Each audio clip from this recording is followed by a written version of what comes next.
Bonjour à tous. Avec Thibaut, nous sommes ravis d'être sur scène aujourd'hui pour justement vous parler de la digitalisation de l'espace publicitaire télé et plus particulièrement de l'arrivée du programmatique en télé segmentée. Donc avant de rentrer dans le vif du sujet, un slide de chiffres, il y en a toujours un. Donc je vais essayer d'être assez rapide sur cela. Donc ce qu'on a vu en 2021, si on compare à 2020, c'est l'accélération de la croissance.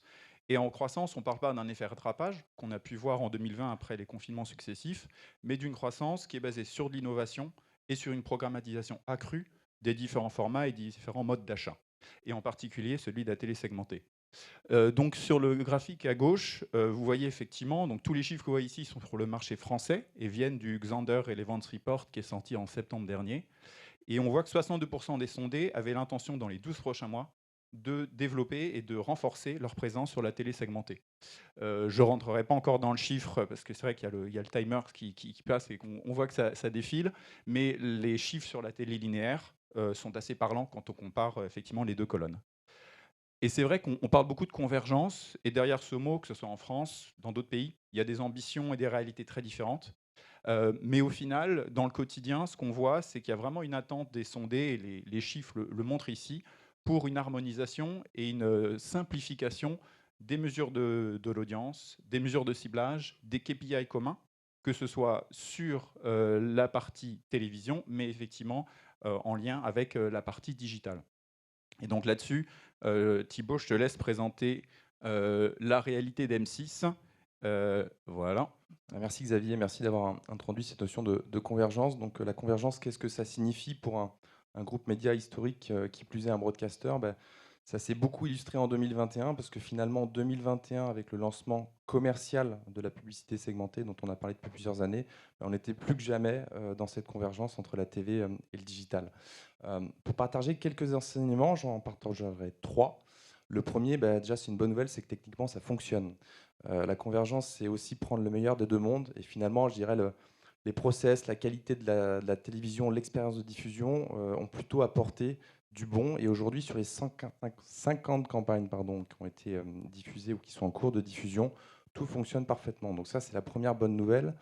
La deuxième bonne nouvelle, elle est sur la typologie des annonceurs qui nous ont fait confiance. Donc il y a deux grandes familles. La première, ce sont bien évidemment les annonceurs nationaux historiques qui sont venus pour tester de nouveaux ciblages. Et ça, c'est plus nouveau et c'est ce qu'on attendait, ce qu'on espérait. On a également 50% qui sont vraiment des nouveaux entrants. Un bon exemple, ce sont les offices de tourisme que vous avez à l'écran. Venir activer de la télévision segmentée sur une problématique très locale, très régionale, c'est ce qui fait la promesse de cette offre. Et donc ça, c'est extrêmement pertinent pour nous et on espère que ça va se développer. Le troisième apprentissage, c'est qu'aujourd'hui, dans un groupe média et dans une régie, gérer une multitude de campagnes sur des tickets d'entrée qui sont plus modestes je dirais qu'une campagne nationale, aujourd'hui, on n'est pas forcément ni outillé, ni staffé pour gérer cette multitude de demandes. Donc on a un besoin, et c'est la slide juste après, on a un vrai besoin d'automatiser le process d'achat de la télévision segmentée. Pourquoi? Pour deux promesses. Déjà, simplifier l'expérience achat côté acheteur et aussi bien côté acheteur et vendeur chez nous, de gagner en productivité. Et pour ce faire, on a signé un partenariat avec une société qui s'appelle Realytics.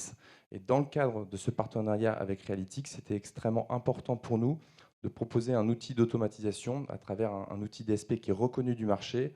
On avait déjà travaillé avec Xandr dans le passé autour de Sigma sur la VOL.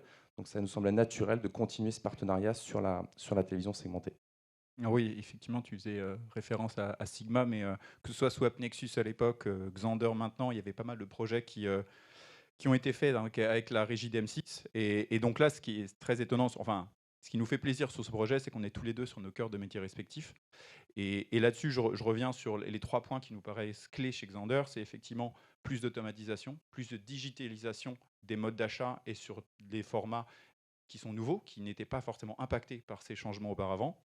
Deux, le support à l'innovation. Pour nous, c'est clé d'accompagner des partenaires, que ce soit des régies innovantes comme M6, avec l'aide de partenaires technologiques comme Realytics sur ces transformations. Et enfin, l'accélération sur la vidéo, sur le marché de la télé. Il y avait déjà une première intervention ce matin. La nôtre, on voit effectivement que le marché bouge, le secteur évolue énormément. Il y a beaucoup de choses qui arrivent et qui viennent chambouler un peu ce secteur. Et donc, le slide suivant voulait effectivement, et encore une fois, on a fait assez simple, on n'est pas rentré dans les détails. Je pense que Thibaut, tu voudras peut-être présenter quelques retours d'enseignement des premières campagnes. Et je pense qu'on ne peut plus parler de projet, puisqu'en fait, c'est déjà live depuis plus d'un mois. Et donc, l'idée vraiment à retenir, c'est des points particuliers. C'est comment programmatique, ces inventaires de télé segmentés sont achetables au CPM. Comment programmatique, c'est disponible via des places de marché privées, des PMP.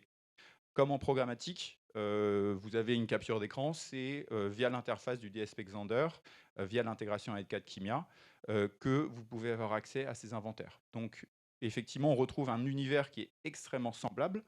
Et comme en programmatique, si vous le souhaitez, vous avez la possibilité d'avoir du reporting en temps réel. Là-dessus, un point en particulier, on parle bien de reporting en temps réel. Compte tenu des prérequis et des critères de qualité de validation des créas dans le monde de la télé, on n'est pas encore sur de l'achat en temps réel. Mais on est bien sur un reporting en temps réel pour la gestion de ces campagnes. Et justement, campagne, Thibaut, si tu voulais dire un mot sur les premiers retours. Ouais. Bon, pour reprendre ta phrase, comment programmatique, nous on le voit côté publisher comme une volonté d'aller chercher des annonceurs de la long tail, et c'est bien la promesse. Donc voilà, aujourd'hui le produit est live depuis un mois. On n'a pas fait de démarche de prospection commerciale spécifique, mais naturellement on a déjà de la demande entrante, et c'est exactement le type d'annonceur qu'on souhaitait adresser à travers cette automatisation. Donc je vois quelques trading desks dans la salle avec qui on travaille déjà. Donc en tout cas, on sent qu'il y a de la traction et il y avait un vrai besoin sur une automatisation de ce média linéaire historique qui est la télévision. Et du coup, si on se projette peut-être sur le futur, mais de manière plus globale, donc la TV segmentée, aujourd'hui, c'est 6 millions de foyers adressables. Le vrai enjeu pour développer ce nouveau levier d'achat, ça va être de développer le reach. Donc ça passera à travers de nouveaux partenariats avec les opérateurs telco, notamment. Donc aujourd'hui, on travaille avec Bouygues et Orange à titre d'exemple, mais on va essayer de travailler avec les autres très prochainement pour passer à 11 millions de foyers adressables. Développer l'inventaire substituable, puisqu'on parle bien de substitution de spot au sein d'un écran de télévision. Ça va passer par deux initiatives. Une qui est déjà en cours, c'est que jusqu'à présent, nous ne pouvions faire de la substitution que hors peak time. Donc là, ça y est, on va pouvoir le faire sur le prime, c'est déjà une réalité. Et puis surtout, on ne pouvait substituer qu'un seul spot par écran. Donc à horizon premier semestre 2022, j'espère même avant, on pourra substituer plusieurs spots par écran. Donc si on passe de 1 à 4, mécaniquement, les inventaires vont être multipliés. Donc ça, c'est les projets de développement côté M6 sur, je dirais, la télévision segmentée d'une manière plus générale. Et si on revient pour conclure sur le sujet de l'automatisation, on n'a pas parlé de contrôle qualité, mais prendre le meilleur des deux mondes, des fois, c'est prendre un peu les exigences du média télé pour les apporter au digital. Une campagne télé, elle ne peut pas être diffusée aujourd'hui si on n'a pas un avis favorable d'une petite institution qui s'appelle l'ARPP. Donc voilà, on a des réflexions et des projets pour essayer d'automatiser ce contrôle qualité, ce contrôle de la création. Et ça, c'est sûr que le jour où on arrivera à faire ça, il y aura encore une accélération sur le business de la TV segmentée. Et puis on a beaucoup parlé de TV segmentée, mais on a d'autres projets avec Realytics et Xander. Et un des autres projets, c'est également d'automatiser, je dirais, l'achat de la télé au linéaire. Donc acheter un spot diffusé partout sur le territoire national, mais au CPM. On parlait de convergence, donc là on est sur convergence de monnaie. Donc ça, c'est une réalité très prochaine sur laquelle on communiquera dans les jours, semaines qui arrivent. Et Xavier, je te laisse le mot de la fin. Voilà, et je pense qu'on tient même les délais pour garantir une minute de pause en avance. Mais voilà, quand vous voyez ce calendrier, vous vous dites qu'inutile de préciser que les équipes sont déjà au travail, que ce soit M6, les nôtres et celles de Realytics. Mais au final, notre but, c'est vraiment d'aller vers plus d'automatisation, plus de simplification, plus de convergence. On va oser le mot, puisqu'on parle maintenant de télé segmentée, de télé linéaire. Donc on va oser le mot de convergence. Et je pense que pour conclure, il ne nous reste plus qu'à vous donner rendez-vous en 2022 pour suivre l'avancement de cette transformation qui était, on parlait de marchés qui attendaient des disruptés. Et là, il y a effectivement un énorme marché. Il y a beaucoup de chantiers extrêmement intéressants à mettre en place. Merci beaucoup.